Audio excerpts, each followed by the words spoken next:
Let's discuss about scaling policies. Snowflake employs scaling policy as a feature of multi-cluster warehouses. So it is supported minimum with enterprise edition, and it is running in auto scale mode. So these policies determine how quickly Snowflake adds or removes the cluster, okay, to manage your workload fluctuations and balance the performance, taking care of the cost. Snowflake offers two type of scaling policies. Okay, one is standard one and second is economy one. Standard one is performance optimized, if I say in very easy words, and economy one is cost optimized. Okay, so the difference here is that if there is a new user trying to query and query are getting queued, okay, so it immediately triggers or adds the additional clusters. But in comings to economy, okay, it don't add additional cluster instantly. It waits until it have the estimated workload for more than 6 minutes. Okay, so if we go with the definition, so this policy prioritize performance, okay, as we just discussed, by quickly starting new cluster when queries are queued or current resources are deemed insufficient. It's suitable for interactive workloads. New clusters are added quickly with a 20-second wait between adding additional clusters. So this is very important to remember. And clusters are shut down for a period of low activity, as usually Snowflake does. Now coming to economy one. So economy, obviously, it is a cost optimized. It prioritizes cost by aiming to keep existing clusters and adding the new users into the queue. Okay, so potentially leading to the longer queues. Okay, so it's recommended for non-urgent background task. Okay, a new cluster is only started if there is a enough estimated workload for more than 6 minutes. So this is the difference between standard and optimized. Standard one is performance optimized, and economy one is cost optimized. If you have a warehouse, you can obviously change the warehouse properties. That includes scaling policy as well. So you can change your scaling policy anytime you want without worrying about the cluster status. So now let's talk about the best practices which Snowflake recommends when it's come to sizing. Okay, we are talking about vertical scaling.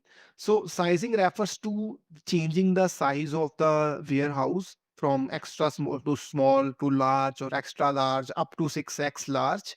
So each step up doubles the compute power, okay, and the credit cost, obviously. If I talk about, the best practice, so best practice is always start small, use the extra small warehouse, and monitor from the query history, okay, to check if the query is spilling to the disk overload. That's very, very, very important to remember. If you are seeing that your query spilling is happening, you need to increase the warehouse size. Okay, you can try from extra small to small, then and then you can again notice the query history, and until it is not a query spillover. Cool. So scaling up, it is advised to do the scaling up when you are dealing with the complex queries. So if the queries are taking too long because it's processing massive data volumes, a large warehouse is recommended, as it provides more memory and more threads. Okay, so scaling down is, if your warehouse load monitor chart shows a lot of white spaces, this means idle time. If queries finish in sub seconds, you are likely over provisioned, so you need to scale down at that time. Okay, please note that you can resize a warehouse instantly with zero downtime even while queries are running. This is very important to remember. Cool. So let's talk about horizontal scaling. So scaling refers to adding more clusters or to the warehouse. So the best practice is to scale out for high concurrency. If there are a lot of concurrent users hitting the multiple queries, you need to ensure that your system is scaled out for them. So I had given the example that if you have 50 people opening a dashboard at 9 a.m., scaling up to a large won't help. Okay, you need to scale out by adding clusters so users don't have to wait in the queue. Scaling policies, I guess we had already discussed that One is standard and second is economy. Standard is performance optimized and economy is cost optimized. All right. So let's talk about the third one, which is auto suspend and auto resume. We need to set auto suspend for 60 seconds for all the processes which are ETL based and ad hoc query request. And we need to set the auto suspend for minimum 10 minutes for all the BI tools requirement. Cool. So this is written. You can obviously read the definitions. Auto resume, it's saying always keep this on. There is almost no reason, to manually manage warehouse starts. Let's start with micro partitions. If we have a journal discussion on micro partitions, although we don't explicitly specify partitions in Snowflake, all the data are automatically loaded into partitions. Okay, so this concept is known as micro partitions in Snowflake. So this is not something which we are doing. This is something which Snowflake is managing on its own. Whenever we are trying to load the data, automatically data is getting loaded into partitions. So this is the very cool stuff, and it is Snowflake, managed. This is not something which we are doing, right? This is something which Snowflake does automatically for us, right? Okay. So micro partitions, if I say, it's a contiguous unit of storage in Snowflake. All the tables, all the tables, okay, are automatically divided into micro partitions. If I just talk about the size, okay, each micro partition can be of roughly 50 to 500 MB of data. Okay, but that data is in uncompressed form. Okay, this is very important to note. This is further compressed, okay, during loading. So whenever you are going to load the data, it compresses the data. Okay, the coolest part is tables are also, transparently partitioned, okay, using the ordering of data as it, inserted or loaded. So this is pretty cool feature of Snowflake, and it is totally Snowflake managed. We don't need to worry about. So it won't be surprising to say that, a table in Snowflake can easily have millions of partitions. What Snowflake says is, in Snowflake, all the data are automatically loaded into partitions called micro partitions. Each micro partition contain 50 to 500 MB of data. Right? We just discussed that. So this is really important to note that each partition contains 50 to 500 MB of uncompressed format and organized in a columnar fashion. Cool. So Snowflake maintains the metadata of each micropartition, such as the range of the values by which it gets to know that which partition it needs to search. Okay. The second is the number of distinct values. This is something which it stores and maintains as the metadata. Okay. Third is additional properties used for both optimization and efficient query processing. Micropartition is automatically performed on all Snowflake table. We had already discussed that. And tables are transparently partitioned using the ordering of data as it is inserted. Note that. Please note that, guys. This is really important. There is higher chances that you will get a micro partition question in your exam. All the tables are automatically transparently partitioned using the data ordering. Cool. So this is known as natural clustering of table.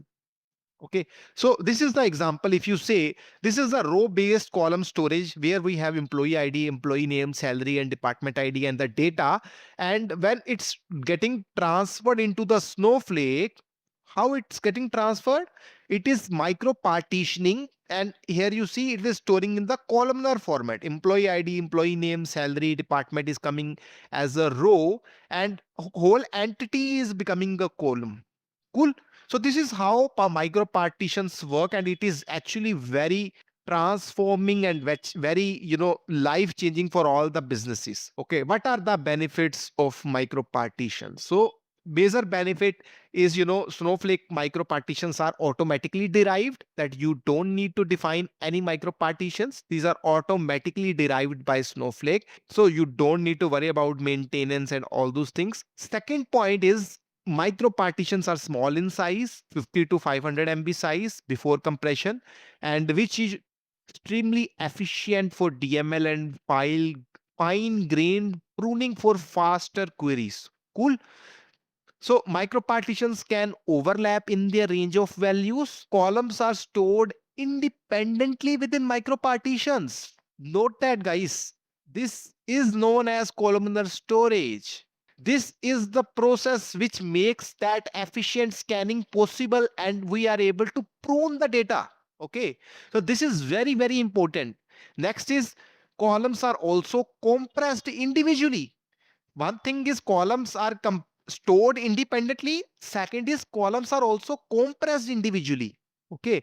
So this is very, very, very efficient way to store the data. The micropartition metadata maintained by Snowflake enables precise pruning of the columns. Okay. So if a table have 100 columns and you only need data of, let's say, 5 columns. So by default, using the metadata, it will prune other 95 columns and it will directly go to those 5 columns. So how fast it will be? It will be very, very, very fast. Cool. So this is the biggest benefits of micropartition. Please take notes, guys. I'm repeating it multiple times. This is a very important topic to understand. Cool. So let's come to table clustering now. Before going into what Snowflake documentation says about table clustering, let's have a general discussion. Okay. So what might be the table clustering? It's a data pruning process. When you hit a where condition, based on the clusterings. Okay, it prunes the data and it retrieves the data very fast because it already had skipped non-required data and it is only going and fetching the required data. Cool. So let's see what Snowflake says. So the table clustering is a process of physically organizing table data within its micro partitions to align with specific column values. Okay, how it works: Snowflake automatically stores data in encrypted cloud optimized micro partitions. Okay, that is also we had discussed. Okay, so natural clustering: when we load the data, Snowflake naturally clusters it order by it arrives. As soon as the data arrives, automatically Snowflake do clustering as well. Okay, so this is again the coolest feature. Next is, what's the problem when Snowflake automatically do the clustering? There is no problem in a normal scenario, but let's suppose there is a table which is having terabytes of data. Okay, so over time, as the data is deleted, updated, or merged, the natural orders breaks down. That's normal thing, right? It makes sense that it will break down. This might leads to data skewness, where the specific range of values is scattered across thousands of micro partitions. If the table is small, okay, then do you think this problem will exist?